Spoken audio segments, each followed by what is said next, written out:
Bom dia, queridos irmãos. Bom dia, queridas irmãs. Tudo bem com vocês? Bem-vindo ao meu canal. Volte para a nossa leitura do livro Vida Após o Gospel. Vida Após o Gospel. Deixa eu ver, parte 4, acho que é a última parte, né? A gente vai terminar hoje de ler o livro Vida Após o Gospel, né? Não, acho que dá, né? 275 até dá para terminar hoje. Parte 4. Considerações finais. 10. Somos todos mendigos, essa é a verdade. Caminhando para as minhas últimas palavras, na tentativa singela de provocar reflexões incômodas acerca de questões canonizadas pelos cristãos contemporâneos, a saber, o intocável e imaculado gospel, quero trazer às páginas desta obra o Senhor Lutero, que seu exemplo nos sirva de propulsor energético para uma nova atitude enquanto compositores e músicos cristãos. A historiografia católica tradicional retrata um monge louco, um psicótico demoníaco, derrubando os pilares da Igreja-mãe. Para os protestantes ortodoxos, Lutero foi o cavaleiro divino, um Moisés, um Sansão, demolindo um templo dos fariseus, um Elias e até mesmo o quinto evangelista e um anjo do Senhor. Para os pietistas, foi o bondoso apóstolo da conversão. Os nacionalistas alemães celebravam-no como herói do povo e pai de seu país. Os teólogos nazistas fizeram dele um proto-ariano e o precursor do Führer. Significativamente, os textos de Lutero podem ser citados em defesa de cada uma dessas caricaturas. Nenhuma delas, entretanto, considera seriamente a própria autocompreensão de Lutero, que é onde uma avaliação satisfatória de sua teologia deve começar. Embora as visões das mais distintas tentem interpretar essencialmente o grandioso Lutero, o que temos em concordância sobre todos os pontos de vista é que se trata de uma personalidade única, da importância indizível e legado de valor incalculável para o mundo. Do nosso ponto de vista, enquanto músicos cristãos, também podemos construir nossa própria caricatura de Lutero. Esse baixinho enervado, com postura firme e feito rocha, e discurso trovoado com raios e salivas chubiscosas, também nos deixou herança e referência. Trabalhando pela reforma dos valores e teologia cristã, pregando de sol a sol, escrevendo inúmeros textos, cartas e livros, um dia Lutero foi incomodado visceralmente com a realidade incontestável de que por 2 horas falava do púlpito, mas os irmãos voltavam a caminho para seus lares, cantarolando as cantigas introdutórias dos poucos 10 a 15 minutos da abertura do culto. Durante a semana, ficava claro também que boa parte do seu discurso homilético se perdia entre a atividade doméstica e outra das senhoras, ou uma enxadada e outra dos camponeses. Ainda assim, as cantigas populares continuavam cada vez mais presentes nos lábios de todos enquanto viviam e trabalhavam. Lutero conheceu o valor da música e, como um bom europeu da era medieval, possui referente admiração pela junção majestosa das harmonias, ritmos e melodias sacras. Desde cedo esteve envolvido com música. Na infância, cantava os hinos dos mineiros enquanto seu pai trabalhava numa mina de carvão. Era um menino cantor na escola de Mansfeld, lá pelo ano de 1488. Continuou a cantar no coro da igreja quando foi estudar, primeiro em Magdeburgo, depois em Eisenach. Na Universidade de Erfurt, além de gramática, retórica, dialética, aritmética, geometria e astronomia, estudou música. Essas eram consideradas 7 artes liberais. Quando foi para o convento de Santo Agostinho, em 1505, com 22 anos, aprendeu o canto gregoriano. Cantava a voz masculina mais aguda, o tenor. Sempre esteve envolvido de forma secundária, indireta com a música. Não compunha nem liderava coros, mas sempre que possível estava disponível a desenvolver-se do ponto de vista artístico-musical.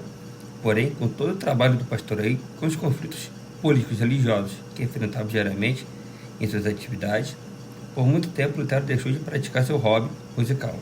Um dia, contudo, seu contato com a música deixaria de ser secundário e, por entretenimento pessoal, e se tornaria mais uma de suas armas poderosas a serviço da reforma protestante. Ao término de sua vida, Lutero compôs 36 cânticos, dos quais 10 são inteiramente originais.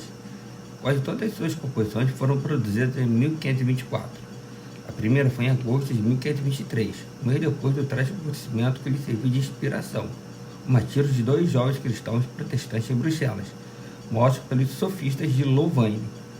Nessa ocasião, ele compôs Ein neues Lied wie Hem an. Iniciamos um novo cântico, hino que, em 2 estrofes, conta o triste acontecimento e louva a Deus pela firme fé da dupla, que não temeu a morte na fogueira. De daí, Lutero destampou a escrever hinos. Dada sua limitação enquanto músico, já que nunca se considerou um músico de verdade, na maioria de suas canções ele fazia paródias com canções populares, uma das quais um religioso, católico e outras do cancioneiro popular dos vilarejos. Em todo culto, o elemento mais importante é a pregação e o ensino da palavra de Deus. Para reforçar essa ênfase bíblica, transformei em hinos 10 mandamentos da lei de Deus. Cantamos-lo pela primeira vez na quaresma de 1525. O cântico tem 12 estrofes. Na 7ª estrofe entoamos o matrimônio, escuta bem, será santíssimo e também a vida casta deve ser, disciplinando o viver. Na 10ª enfatizamos, proibido estás de cobiçar, do próximo a mulher e o lar.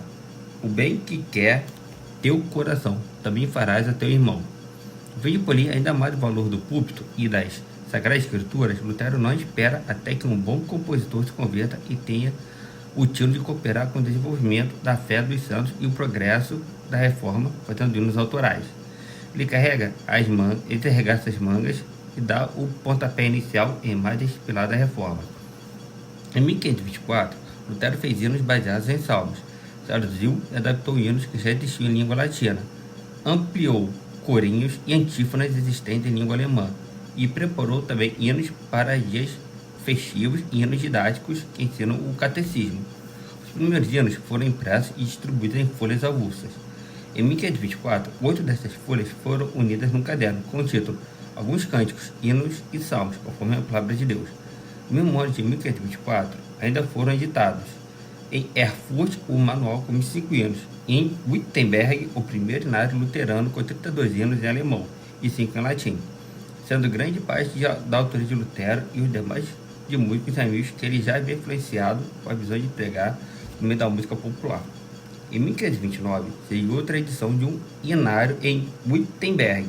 Nela se encontram, da autoria de Lutero, principalmente cânticos litúrgicos e melodias para textos de outros autores. Outros hinos de Lutero, depois de criados, apareceram nos anos seguintes nas reedições dos diversos inários. Com esta vasta influência, fazendo hinos, os colocando em formas imperiais, distribuindo por cidades, vilas, estradas e tabernas, Lutero foi chamado de o Rouxinol de Wittenberg, por Hans Sachs de Nuremberg, ele que foi considerado o príncipe e patriarca dos mestres cantores pelo próprio Lutero, e foi um profícuo autor de hinos, poemas e peças, inspirado pelo exemplo de Lutero. Eis o que Lutero escreveu em carta a outro de seu contemporâneo e parceiro na luta pela reforma, Georg Spalatin. É minha intenção, tendo em vista o exemplo dos profetas e antigos patriarcas, fazer salmos germânicos para o povo, isto é, cânticos espirituais, pelos quais a palavra de Deus possa permanecer viva pelo canto. Os católicos disseram, Lutero nos causou o maior mal com seus hinos, com seus sermões. O cardeal Tomás A. Jesus escreveu no século XVI. O interesse por Lutero aumentou de modo extraordinário pelo canto de seus hinos, em toda a classe social, não somente nas escolas e igrejas, mas nos lares, oficinas, mercados, ruas e campos. Ouvi falar que o Papa estava mais excitado com seus hinos do que com as 95 teses que ele afixara à porte da igreja do castelo. Em 1517, Lutero respondeu, nos permita que a nossa sinologia redunde em grande prejuízo ao Papa Romano, que não faz senão causar choro, pesar e sofrimento em todo o mundo no meio de suas malditas, insuportáveis e execráveis leis. Amém. Louvado seja Deus por Lutero e por seu imenso amor pelas Escrituras. O que o cenário da música cristã brasileira precisa hoje não são músicos de formação excelente e talento angelical. Precisamos de homens e mulheres que amam as Sagradas Escrituras e servem com diligência à igreja. Se eles forem músicos não tão primorosos de habilidades limitadas, porém possuírem forte consciência teológica e compromisso radical com a igreja, serão certamente bem-vindos.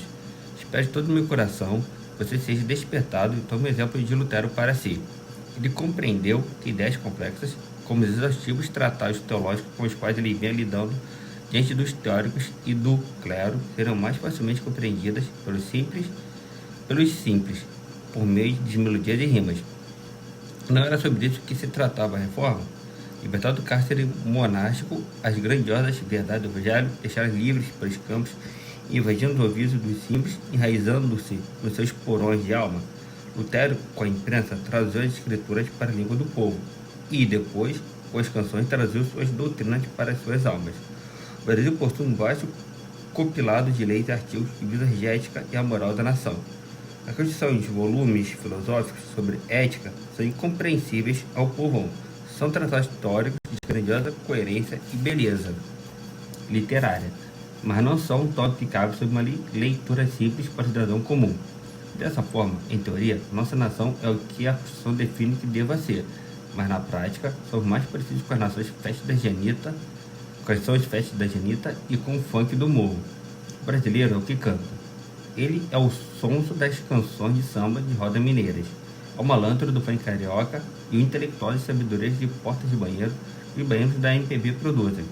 Esta representação genérica do brasileiro. Da mesma forma, os cristãos de hoje não se parecem em nada com a maravilhosa compilação das doutrinas ortodoxas da tradição cristã. Estão escritos de Agostinho, Aquino, Lutero, Calvino, A.W. Pink, Charles Baxter, Lloyd Jones, Schaffer e Piper.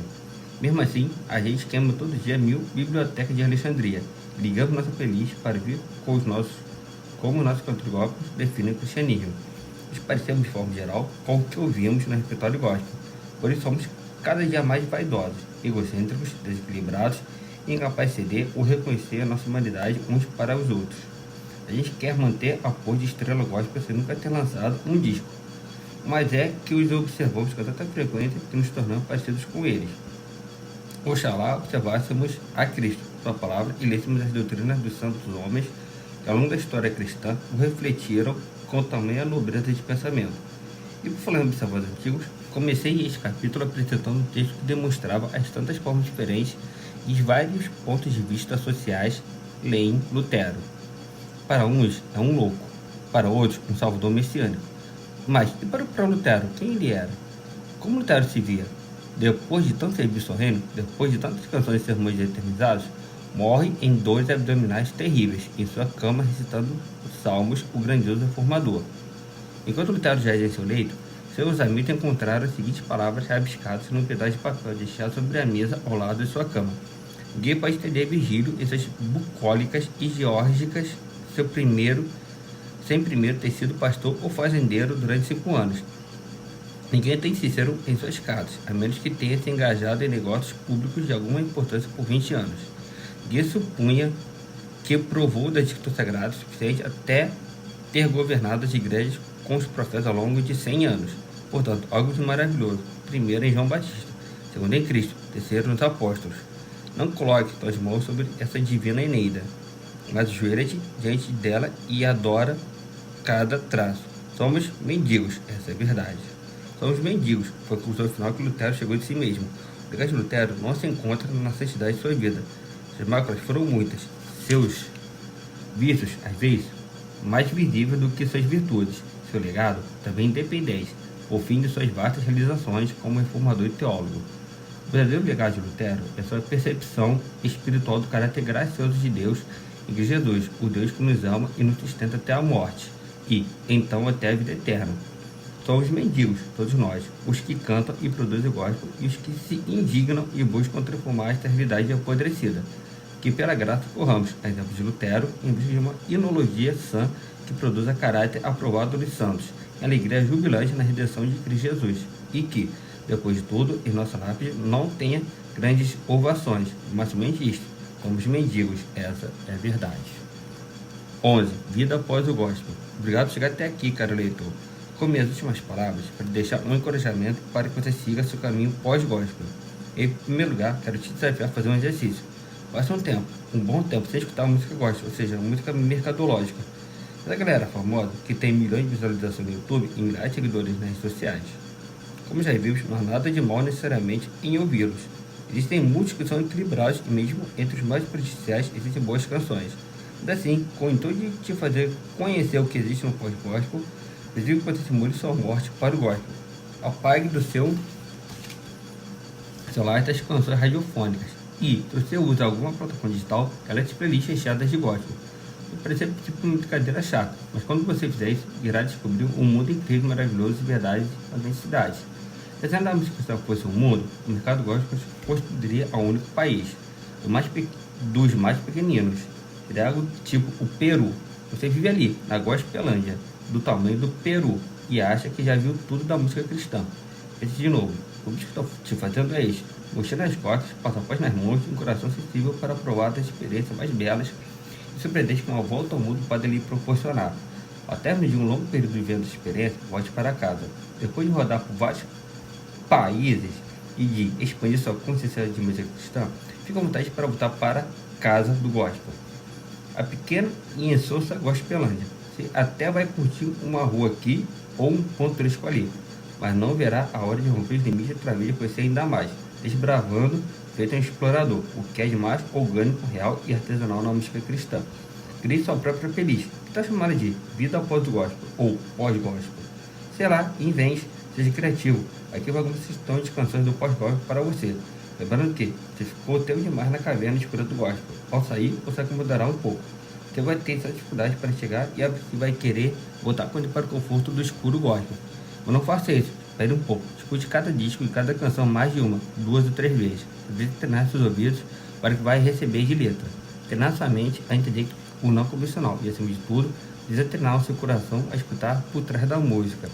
Algumas dessas bandas são experimentais, outros não possuem quase nada de habilidade vocal. A estrutura técnica em que alguns desses discos foram feitos é inferior ao que você está habituado a ouvir da indústria gospel. Mas isso tudo é só o brilho radiante do pós-gospel, parecendo queimar seus olhos a princípio. Mas, depois, se você insistir em ficar ali, sua pupila irá pouco a pouco dilatar e você verá finalmente o verde dos campos. O azul celeste estará pronto para provar de rios, cachoeiras, frutas e forasteiros do pós-gospel. A lista. Vamos à lista. Não será grande, mas será uma bela porta de entrada. Stênio Márcios é o nome mais resplandecente desta lista. Vamos para o disco Voz e Violão, Canções à Meia-Noite. Escute com carinho cada uma destas canções. Eu e minha esposa levamos mais de um ano para conseguirmos ouvir este disco sem chorar em uma ou outra faixa. Além desse disco, você descobrirá a virtude e beleza A Beleza do Rei. Talvez será arrebatado e quase transportado para o período bíblico ouvindo. Está consumado. Escute mais uma vez até seu coração ser quebrado. Gladys Cabral é um sensível poeta que também me faz muito bem o coração. Vai pelo disco 1000 Caminhadas e depois conheça toda a sua obra. Nesta mesma cena temos João Alexandre, talvez o mais popular entre eles. Você precisa ver o disco clássico dele, João Alexandre Voz e Violão, de 96. É fantástico. Gerson Borges também produz uma arte com bastante preocupação teológica. O disco mais penetrante, em minha opinião, é o Quero Aprender a Orar. Toda a temática do disco voltada à oração. Discuto com bastante frequência esta preciosidade que foi lançada, inclusive, com um livro de mesmo título pelo autor, Gerson Borges.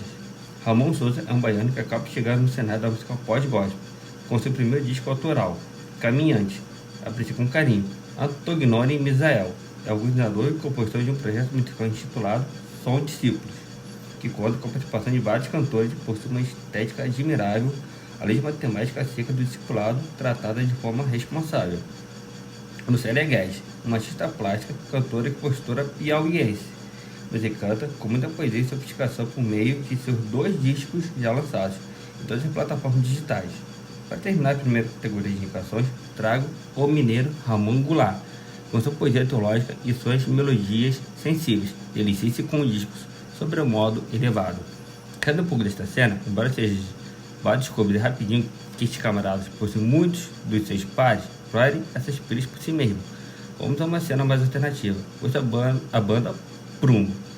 São meus amigos particulares, porque divido a vida e sou um eterno embasbacado diante das composições e arranjos que eles apresentam. Você deve procurar pelo disco 4 Deck. Outros amigos que ousam passar por aqui, que ousam por aqui são Thiago Sampaio e Rodrigo Souza, com a banda Dom Monte.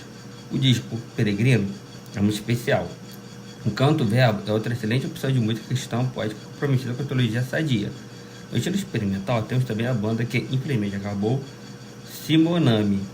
mas vale muito a pena escutar seus discos sofridos e alegres ao mesmo tempo. Vamos explicar como isso ocorre. A Ana Heloísa é uma potiguara que lhe proporcionará um estado de primavera na alma por meio de suas canções. Escute o disco Canções Peregrinas, de sua autoria.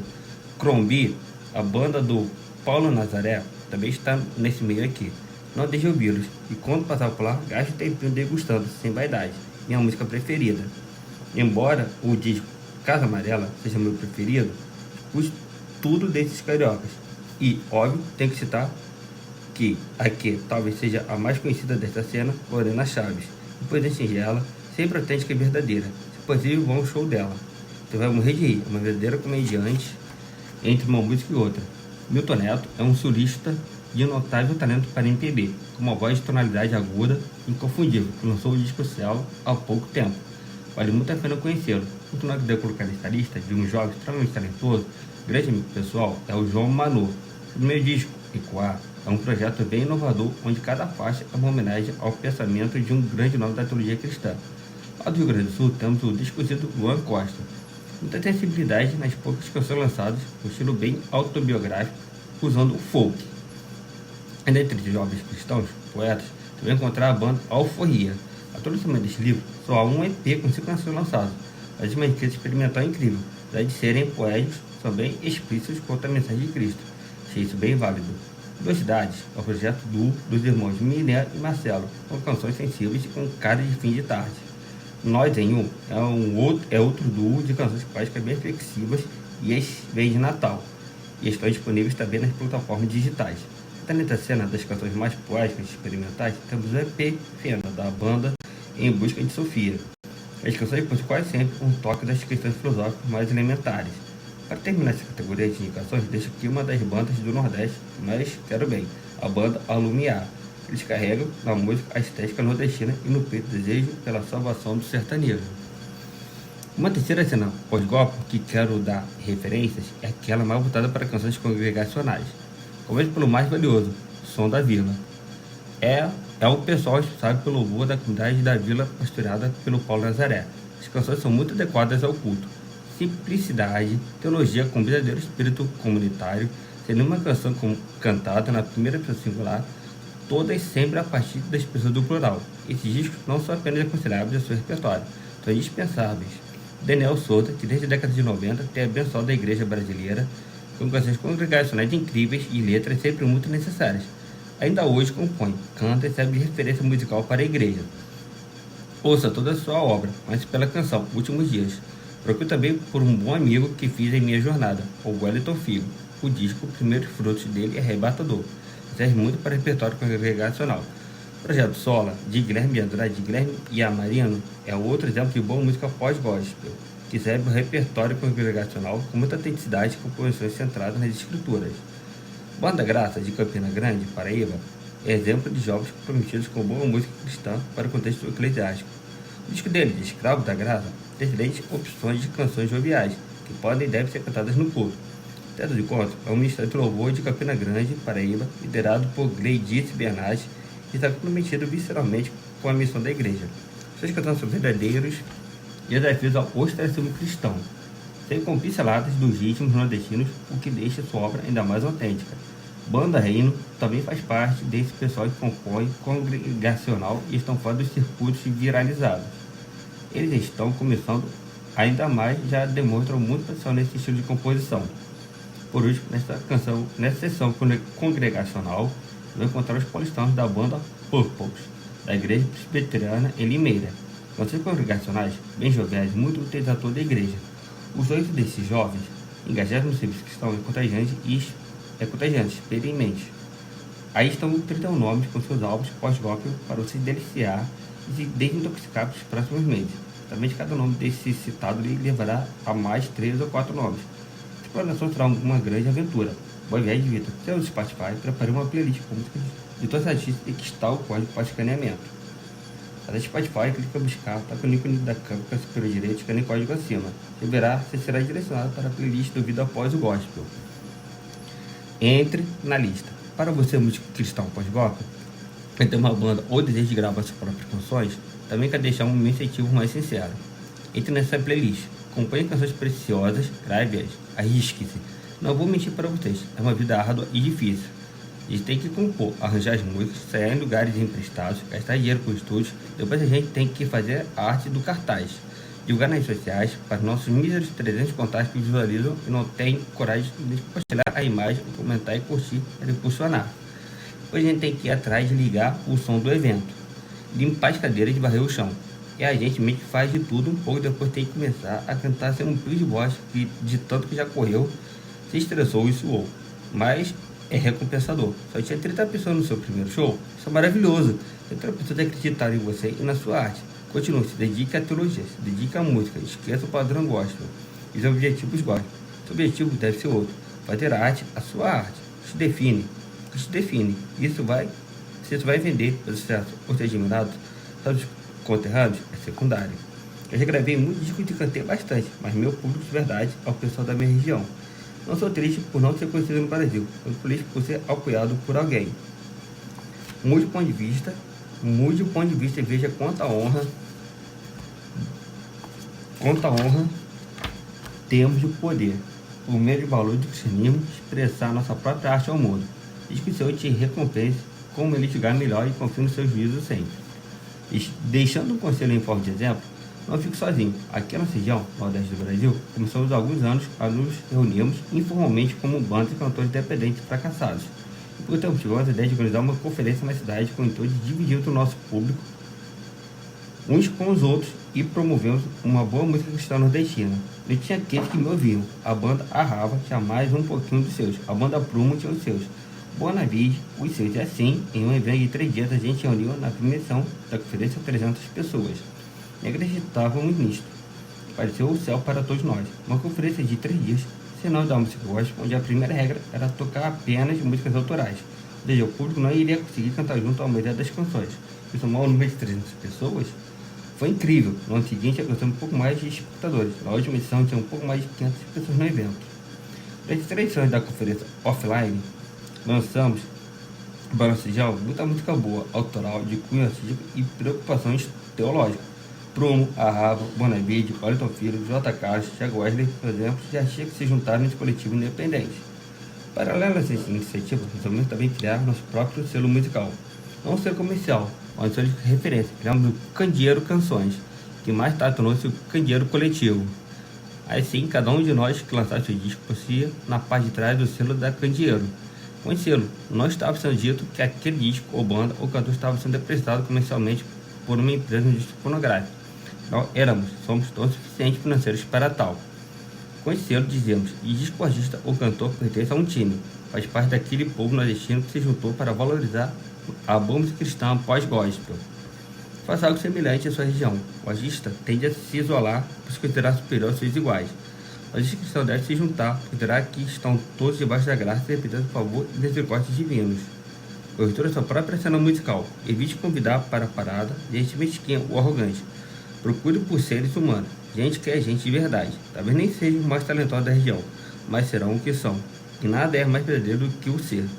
Seja em comunidade, em coletividade. Faça da sua arte um meio de tornar Cristo e seu evangelho admirável que te escutam. Seja um servo dele e de sua igreja e aprisione a vanglória artística que tenta te enganar quanto ao valor que ela julga que você possui. Valor mesmo tem Cristo? Valor mesmo tem Cristo. Nós somos apenas mendigos. Essa é a verdade. Sobre o autor, em tantas convivências, embora sendo 34 anos mais velho, pude evidenciar de perto muitos aspectos do crescimento pessoal e sobretudo espiritual do jovem Marco. O conheci através de seus pais, os amigos Teles e Sheila. Nosso primeiro encontro aconteceu no final de novembro de 2009 e já em seguida, em fevereiro de 2010, desembarquei em João Pessoa, definitivamente desejando permanecer por um período definido, iniciando uma atividade voluntária de uma associação de ajuda social.